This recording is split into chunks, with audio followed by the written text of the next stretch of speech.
Hey everybody, it's Robness247 and welcome back to everybody's favorite Duel Links channel for some apparent reason. We got some interesting things to show off. Currently it is the nighttime and I wanted to try and record this as soon as possible because I've been tearing up gold rank with a particular deck using a particular duelist, Mokuba Kaiba, also known as everybody's favorite Mokaiba. So, we got ourselves the deck known as Wind Up Platinum. Now, what is Wind Up Platinum, you ask? Well, allow me to illustrate for you. Take your favorite toys, and you just put them all together, and you get a deck that apparently can bomb several powerful decks that's currently in the metagame right now, at least for gold standards. So we got the deck profile right here, ladies and gentlemen.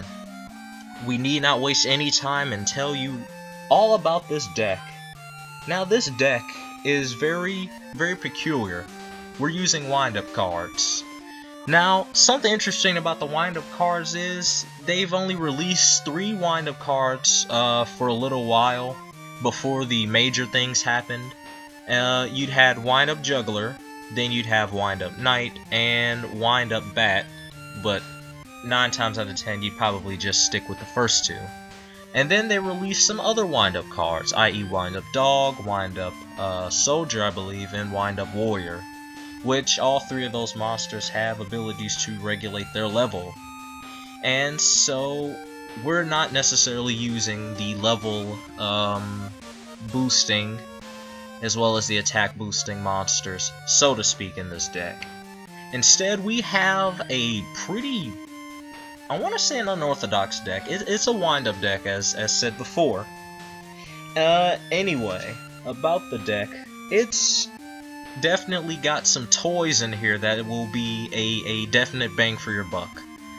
So without further ado, let's show off the cards. We have Wind-Up Juggler, which, if you don't know what this card does, is after battling an opponent's monster, you get to destroy it. And just like every other wind-up, their ability can only be used once while face up on the field, so there you go. Then we have Sargent Elektra, which used to be a staple card. I mean, it technically kind of still is. In Duel Links, it allows you to shut down one of your opponent's back row cards, rendering it completely unusable. Then we have Reese, Whirlwind of Gusto. Now, something interesting about teching Reese in this deck. She may or may not be considered the quote-unquote toy maker of this deck for 2 reasons. Number 1, just like any other tribute monster, it works hand in hand with Wind-Up Knight. Given the fact that Wind-Up Knight's ability states, whenever a Wind-Up monster is targeted for an attack, you can negate it. And of course it has the usual Wind-Up effect of only being able to use once. So, it's a neat tech for when they only summon one monster. You negate their attack, you tribute for Reese, she places something back into the bottom of the deck, and then you switch with your opponent, and then you try to go for game. That's basically your little card combo. With Mokuba as well, he also has the ability of Monster Morph, where you can send your Wind-Up Juggler, which is a level 4, then you can special summon Reese straight from the deck because they're both wind psychic monsters, so that's something you can take advantage of. But for consistency purposes of drawing that MVP of the deck, being your Wind-Up Knight, you would want to have Draw Scintillite instead. And our last monster of the deck is Wind-Up Warrior. Now, Wind-Up Warrior is a pretty peculiar monster. You could always go for Wind-Up Soldier, but Wind-Up Warrior allows you to target any of your wind-up monsters, whereas Soldier only boosts itself, which means you can give all your other wind-up cards the boost that's necessary to run over your opponent's monsters. And he's 1850 defense, so you can see where the technical tech is in that deck. I don't know, that rhymed. Next is Dark Core. I really couldn't think of any other spot for this slot. It is pulled through pretty well. It has served its purpose definitely in this deck. You can discard a card and banish a monster, but it has to be face up. Your usual thing. Next we have Enemy Controller, which is, you know, enemy controller, so, you know, it's a staple card. Next, we have Mirror Wall. You know, have your opponent's attack. You can pay the 2,000 to activate your draw sense and light next turn. Then we have a card specifically for the wind-up monsters, which is called Overwind. You can target a wind-up monster, and its attack and defense are doubled, but it returns to the hand during the end phase.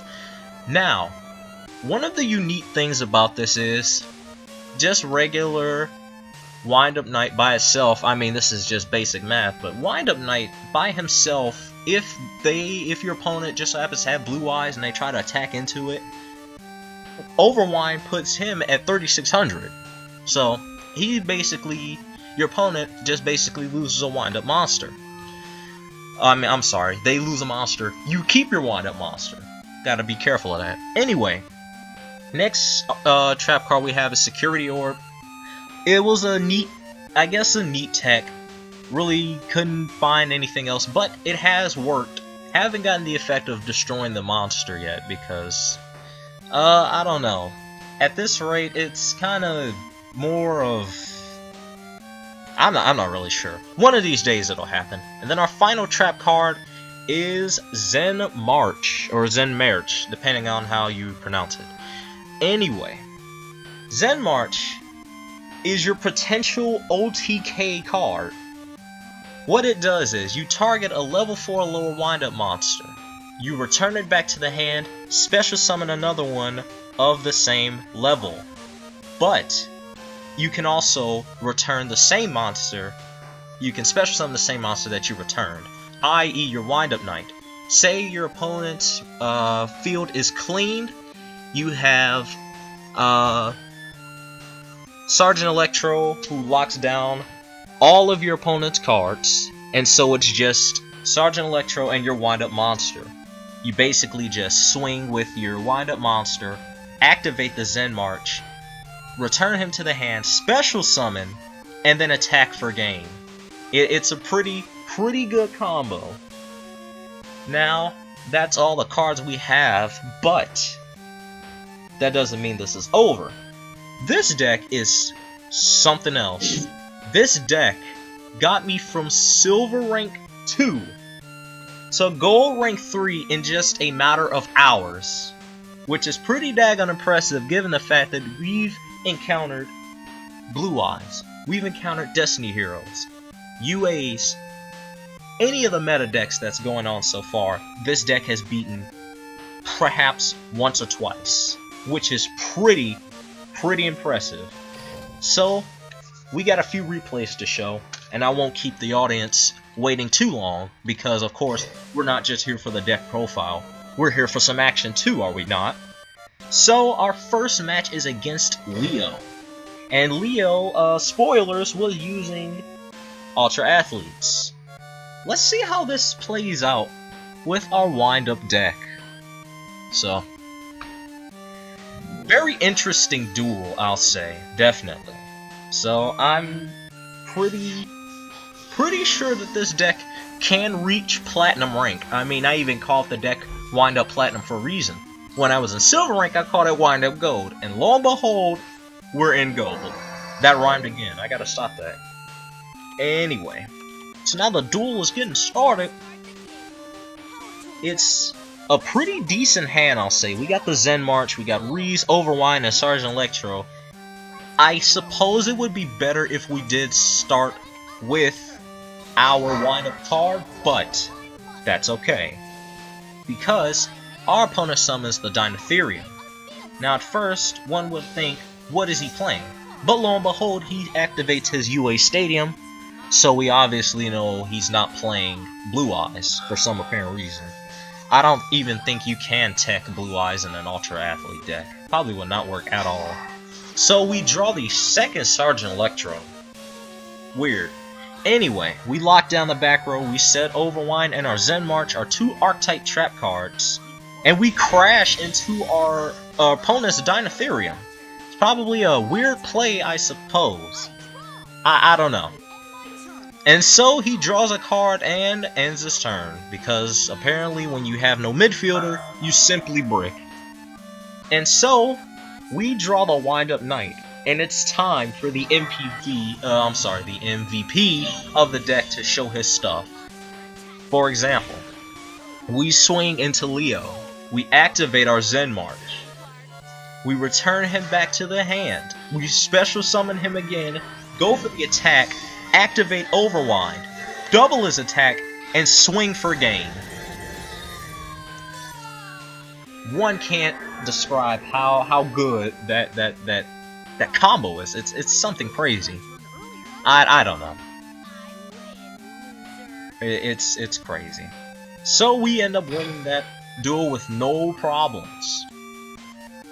So that's our first replay. Next is Mokuba Kaiba versus everybody's favorite Keith Bandit. Now, Keith Bandit was using Blue Eyes. Let's see how the wind-ups can fare against the Blue Eyes deck. Now, I already may have spoiled it and said that they may have been going toe-to-toe with him, but it's better for me to show than to tell. Now, the duel is getting started with Keith Bandit and Mo Kaiba, also known as Mokuba, and we're going second. It's pretty crazy how this deck, I think, has the cards that can either do good first or second, which is pretty good. So, Keith Bandit sets a card and ends his turn. Obviously, when he only sets one back row, you immediately go into your Sargent Elektra to lock it down. So then we set our enemy controller, activate Sargent Elektra's effect. We attack into a Protector with Eyes of Blue, so we obviously know that he's playing Blue Eyes. Usually you think of spellbooks with Bandit Keith. So, whatevs.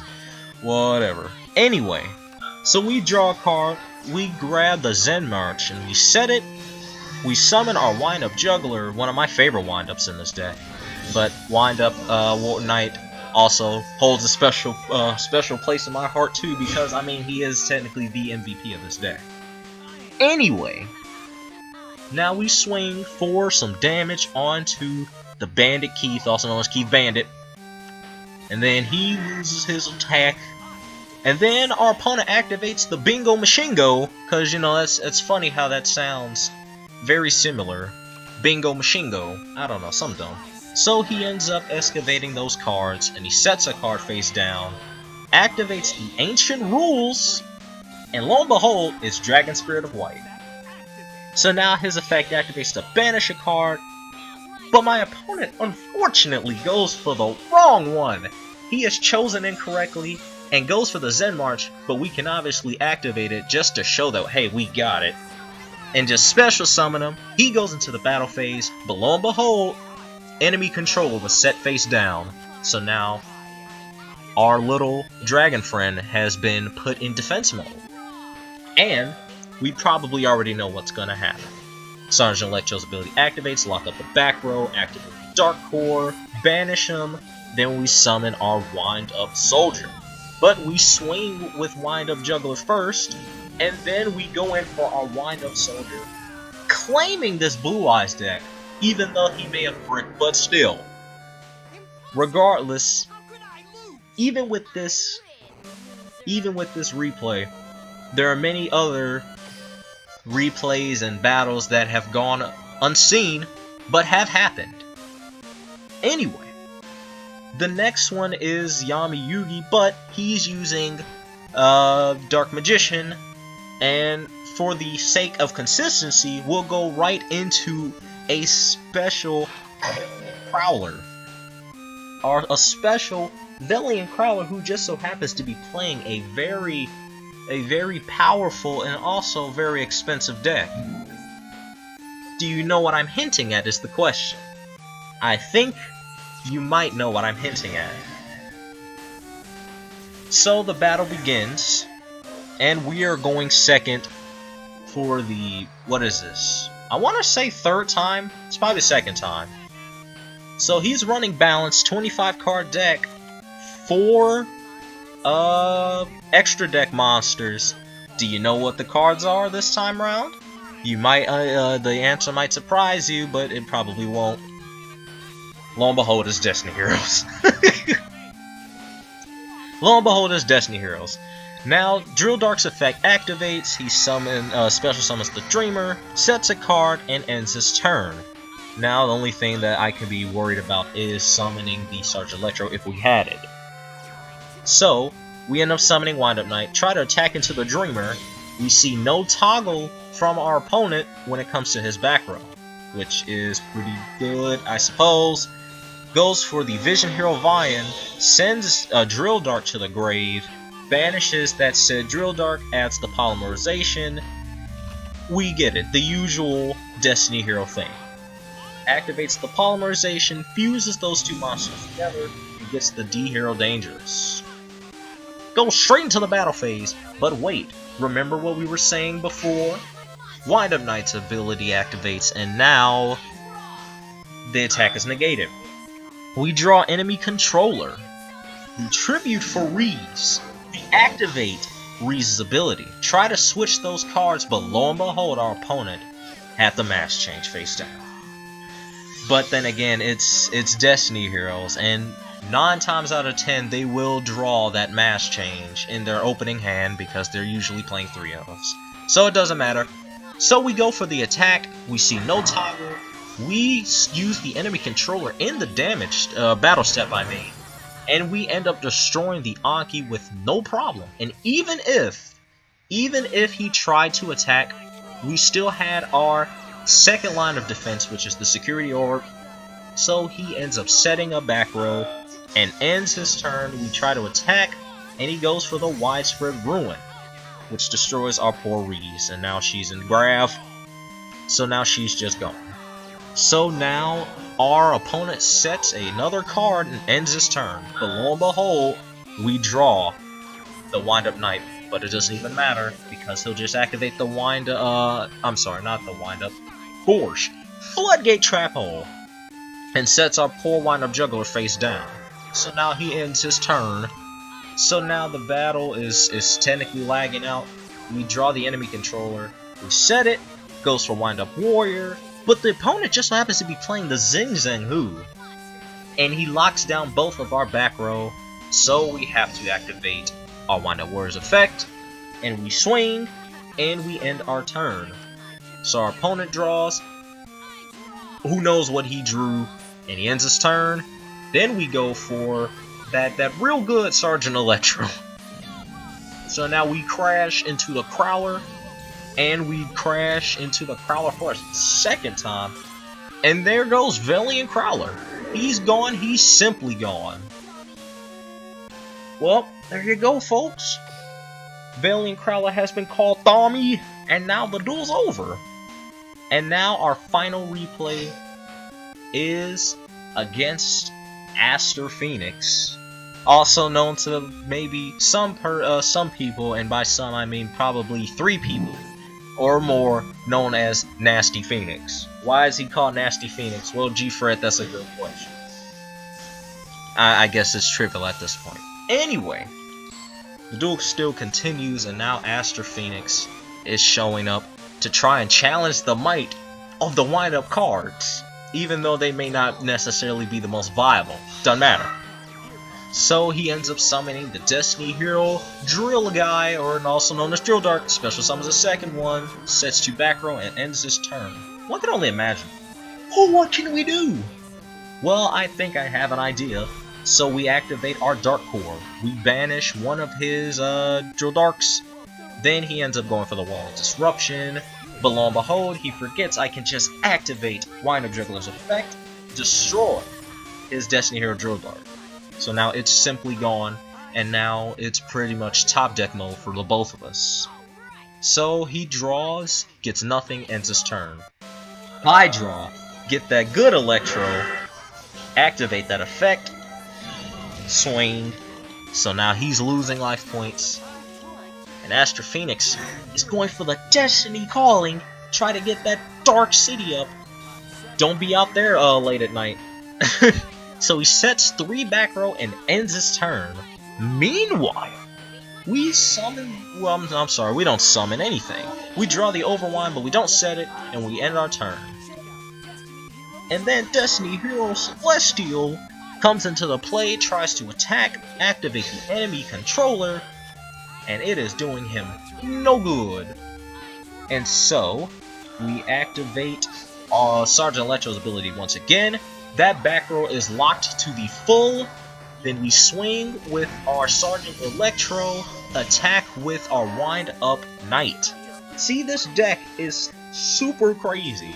For some reason, this deck has been comboing meta decks. How is this possible? It's crazy. I suppose it's because of the text that we have. And so, of course, our knight, with the help of his mistress lying in wait, is able to take down Nasty Phoenix and swing for game. And so he's gone, he's simply gone. And so that's all we have for today, folks. Those are the wind-up cards in their full glory. And so, just to show off some of the records of win-loss ratio, we have a win, win, win, win, win. We lost that one, win some more, lose one, and win one. So this deck has won more than it's lost, which is pretty impressive. I've had a lot of fun with this deck. Hopefully these replays have shown that this deck can indeed be fun, and hopefully you can give this deck a try if you like. It doesn't even matter. Anyway, that's all we have to show for this video. I am the Roteness247, and I'm out of here, and I will see you guys next time.